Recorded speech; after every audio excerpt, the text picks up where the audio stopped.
La grande salle à manger du manoir Moretti avait été préparée comme pour un banquet royal. Des bougies blanches brûlaient d'un doux éclat sous le lustre en cristal.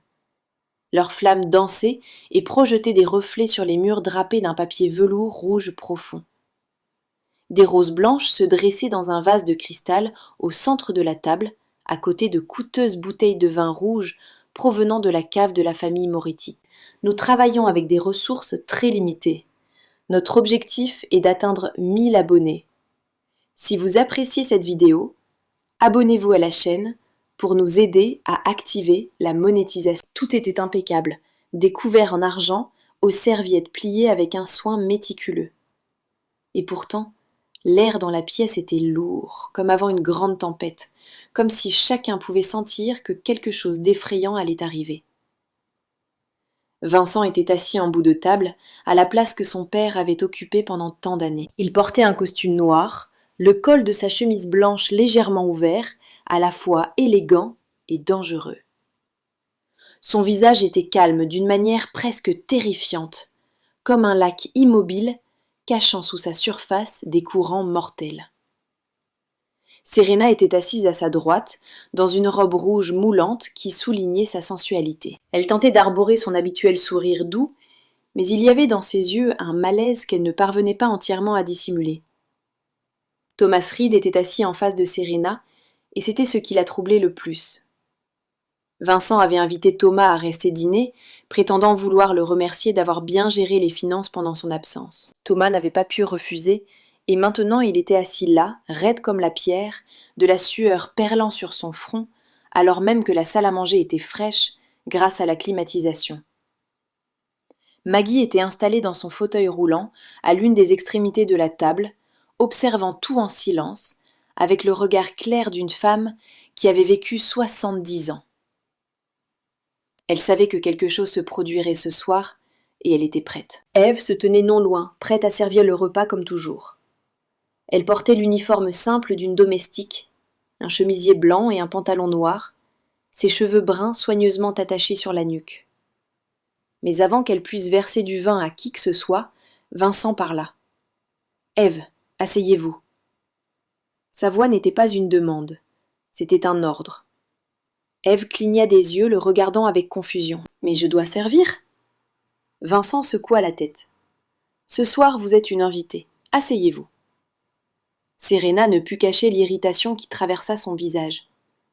Elle se tourna vers Vincent avec une incompréhension soigneusement jouée. « Vincent, pourquoi la domestique s'assoit-elle à notre table ?» Vincent regarda Serena, et pendant un bref instant ses yeux devinrent si froids qu'elle dut déglutir. « Parce que je veux qu'elle soit ici. Est-ce un problème ?» Sa voix resta douce, mais il y avait derrière chaque mot un poids invisible qui empêcha Serena de protester. « Non, bien sûr que non, dit-elle, forçant un sourire qui ressemblait davantage à une grimace. Ève s'assit sur la chaise que Vincent lui indiqua en face de Maggie. Maggie la regarda et hocha légèrement la tête, une assurance silencieuse que tout irait bien. Le repas commença dans un silence si tendu qu'il en devenait étouffant. Les serveurs apportèrent chaque plat et tout le monde mangea sans parler. Le seul bruit était le léger tintement des couverts contre la porcelaine. Thomas transpirait à travers ses vêtements. Ses mains tremblaient si fort qu'il faillit laisser tomber sa fourchette. Il n'osait pas regarder Vincent, n'osait pas regarder Serena. Il fixait seulement son assiette comme si elle était la chose la plus fascinante du monde. Vincent brisa le silence avec des questions anodines, mais chacune d'elles s'abattit comme une lame dans le cœur des coupables. Il parla de son voyage en Sicile, obligeant Serena à feindre l'intérêt. Il interrogea Thomas sur son travail, le forçant à répondre d'une voix tremblante. Il demanda des nouvelles de la santé de sa mère pendant son absence, et cette question fit pâlir le visage de Serena, une seconde avant qu'elle ne se reprenne. Lorsque le plat principal fut terminé, Vincent se leva lentement, un verre de vin rouge à la main. Tous les regards se tournèrent vers lui. « J'ai une présentation spéciale pour vous tous ce soir, » dit-il, sa voix portant dans la pièce silencieuse. « Une célébration de l'honnêteté. » Un frisson glissa le long de l'échine de Serena. Quelque chose n'allait pas. Quelque chose n'allait vraiment pas. Mais avant qu'elle puisse dire ou faire quoi que ce soit, Vincent appuya sur le bouton de la télécommande dans sa main. Le grand téléviseur fixé au mur s'alluma et la première image qui apparut glaça le sang de Serena. C'était Serena et Thomas, enlacés l'un à l'autre au centre du grand hall, à l'endroit même où Vincent l'avait demandé en mariage 6 mois plus tôt. Serena devint blanche comme la mort. Thomas laissa tomber sa fourchette sur le sol dans un cliquetis qui résonna dans le silence mortel.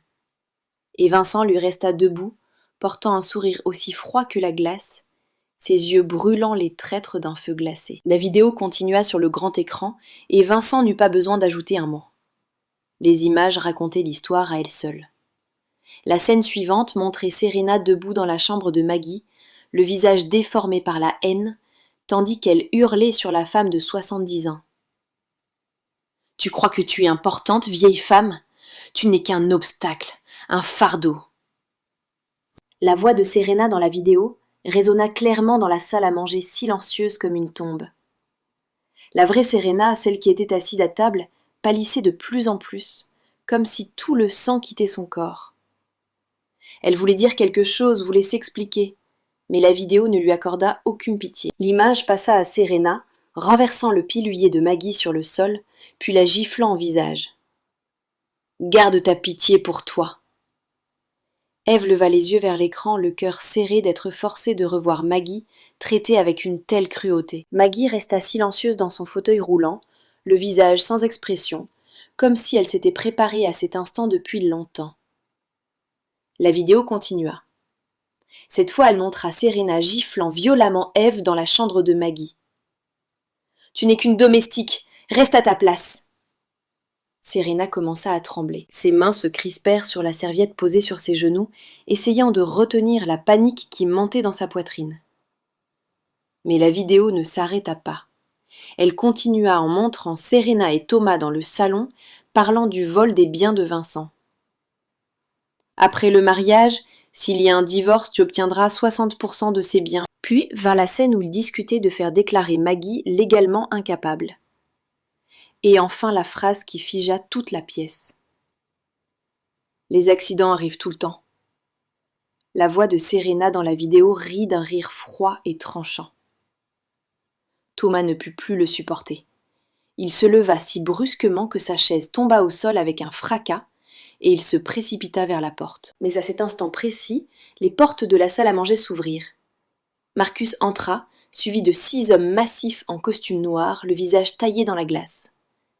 Ils se déplacèrent vite, encerclant la pièce et bloquant chaque sortie. Thomas s'arrêta net comme un cerf pris dans les phares, le visage blanc comme du papier.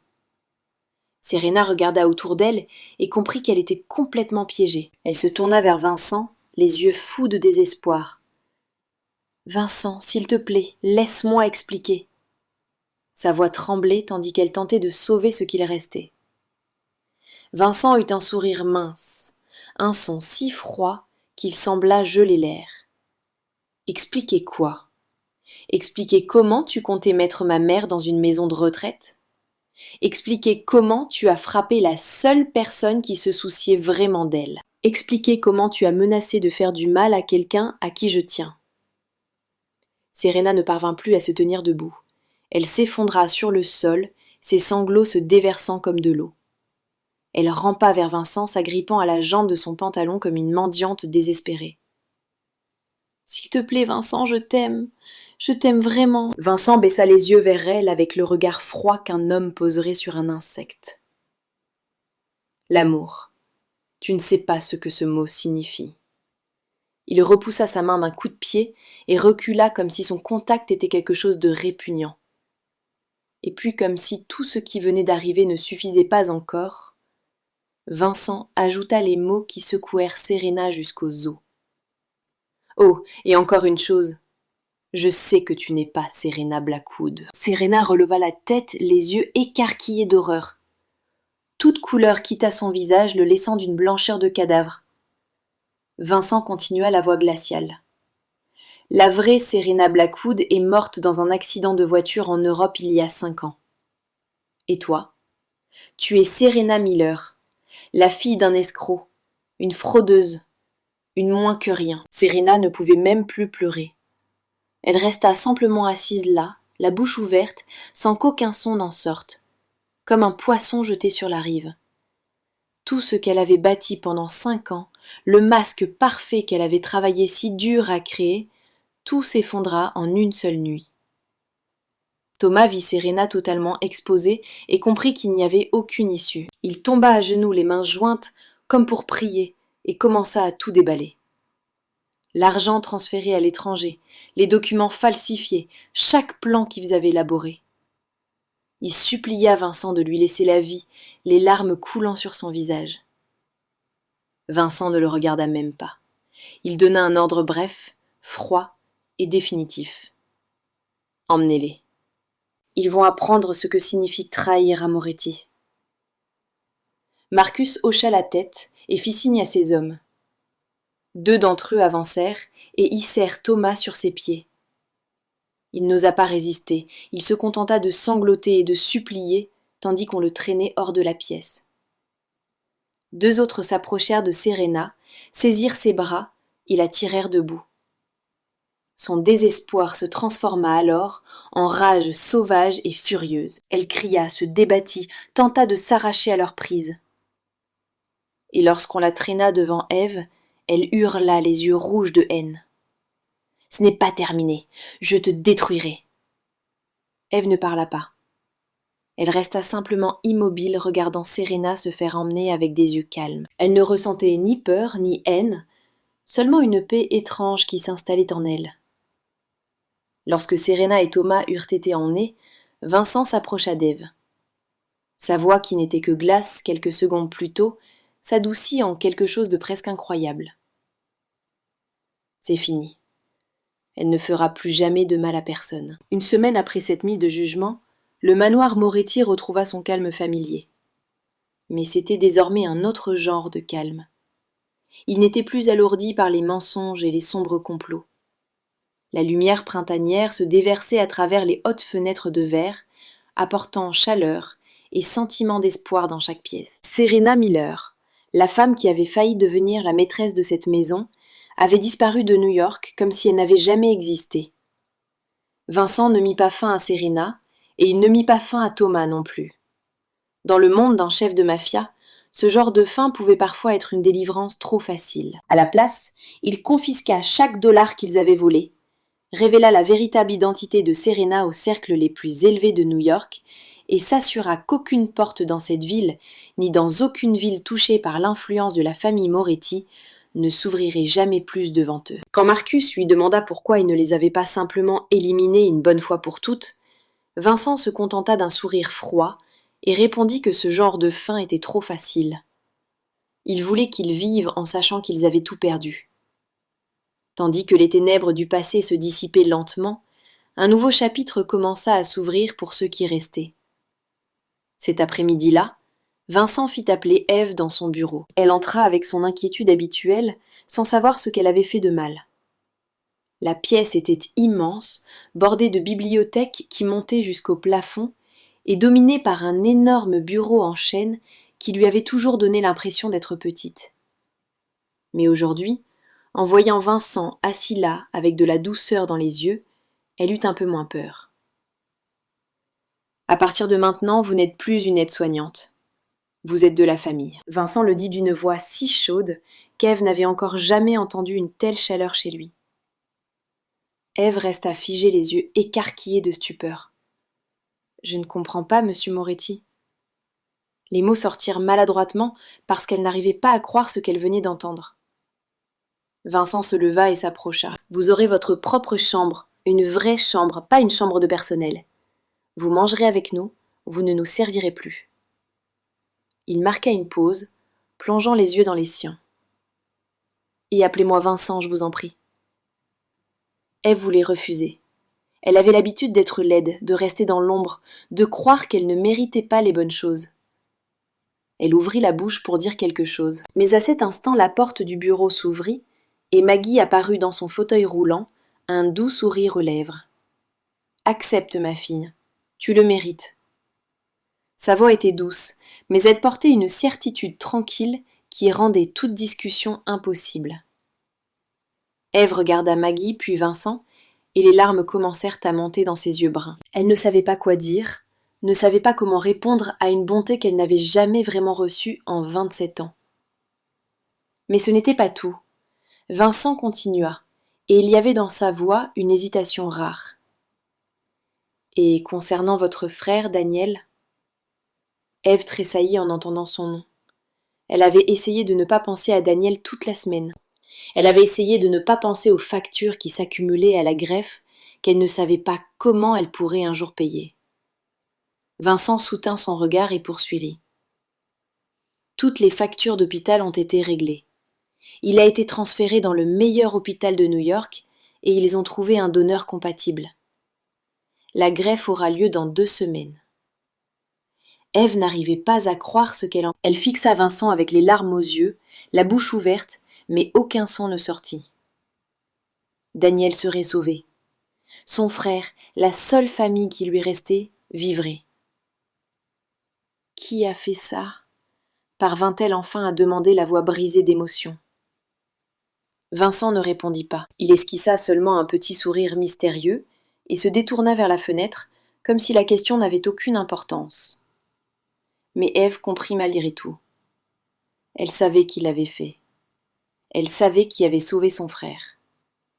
Et elle ne trouvait pas de mots assez grands pour le remercier, parce qu'aucun merci ne serait jamais suffisant. Maggie ouvrit des bras, et Ève vint vers elle, tombant à genoux, près du fauteuil roulant, laissant Maggie l'attirer contre elle. « Tu es notre famille maintenant, ma fille. Tu l'as toujours été, » murmura Maggie, sa main caressant les cheveux d'Ève.